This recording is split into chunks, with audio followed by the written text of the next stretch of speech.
Hello అండి. అందరికీ నమస్కారం. నేను మీ సరోజినినండి. ఈరోజు స్వామివారికి ఇలా చక్కగా హారతి ఇచ్చుకున్నానండి. హారతి కూడా మనం చక్కగా ప్రిపేర్ చేసుకోవాలండి. ప్రతిరోజు కూడా నేను హారతి పళ్ళాన్ని మంచిగా నేను ప్రిపేర్ చేసుకుంటానండి. ఇలా పూలతో అలంకరించుకోవాలండి. అది కూడా ముఖ్యమేనండి. హారతి చాలా ఇష్టమండి స్వామివారికి. పచ్చకర్పూరంతో హారతి అంటే ఇంకా చాలా బాగా ఇష్టమండి. నేను వత్తులకు పెడతానండి కొద్దిగా.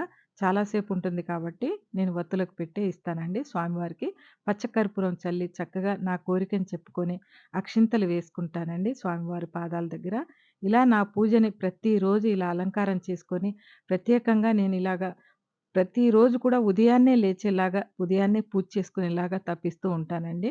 నా పూజ బాగున్నట్టయితే మీరు లైక్ చేయండి, కామెంట్ చేయండి, షేర్ చేయండి.